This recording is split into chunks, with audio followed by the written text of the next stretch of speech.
Baik, pertama Ustadz, mazhab Wahabi itu sesat atau tidak? Ahlussunnah atau bukan? Ya begini, ini sebenarnya sudah pernah saya terangkan ya. Mungkin tidak menonton YouTube atau belum diunggah, saya lupa, tentang Wahabi. Pertama yang harus diketahui, Wahabi itu ada dua macam. Ada Wahabi Khawarij, Abdul Wahab ya, bin Sulaiman, itu Al-Khariji, Khawarij, itu yang sesat karena mereka mengkafirkan kita semuanya. Ada yang Muhammad bin Abdul Wahab, itu Wahabi yang sekarang ada di Saudi Arabia. Itu memang zaman tahun 20-an, 30-an itu ketika Wahabi atau pemerintah Saudi baru terbentuk, mereka kerjasama dengan ulama Wahabi, itu keras sekali, akan membongkar makam Nabi, ya akan memindahkan makam Nabi, semua wirid dilarang dan sebagainya, keras sekali, sehingga berdirilah NU ya, merespon itu, dan ormas-ormas di dunia keberatan dengan langkah Wahabi. Dalam perundingan akhirnya berhasil, tapi kemudian dilanjutkan oleh generasi yang kurang mengenal Wahabi.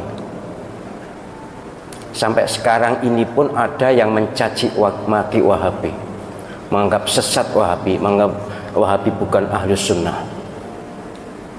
Sebagai Muslim saya sangat keberatan. Saya bukan Wahabi, jelas bukan Wahabi, tapi tidak rela kalau saudara kita dicaci maki. Saudara kita Wahabi yang ada di Saudi Arabia dan sekitarnya itu adalah Wahabi yang Ahlus Sunnah. Kalau tidak sama dengan kita, tidak usah jauh-jauh. Bukan Wahabi, NU dengan Muhammadiyah pun banyak perbedaan. Tapi kan tidak boleh mencerca, tidak boleh mencela. Wahabi iblis, Wahabi sesat. Panjenengan pernah haji atau tidak? Pernah umroh atau tidak? Mustahil Allah Subhanahu wa ta'ala rela Masjidil Haram dan Masjid Nabawi diimami oleh iblis. Imam Masjidil Haram, Imam Masjid Nabawi, salah satu guru Al-Quran saya adalah dari Masjid Nabawi. Itu adalah orang-orang soleh, orang-orang baik. Wahabi mereka, pasti Wahabi mazhab akidahnya, tapi mazhab fikihnya Hambali. Jadi kalau mengatakan sesat, bahkan ada yang Wahabi itu ciptaan Yahudi. Benci ya benci, tapi jangan ekspresif dan jangan keterlaluan.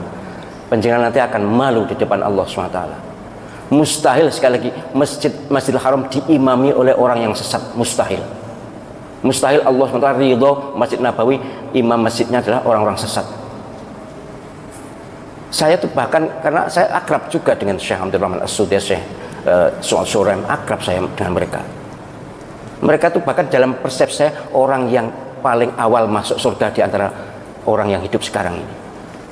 Bersih lahir batin.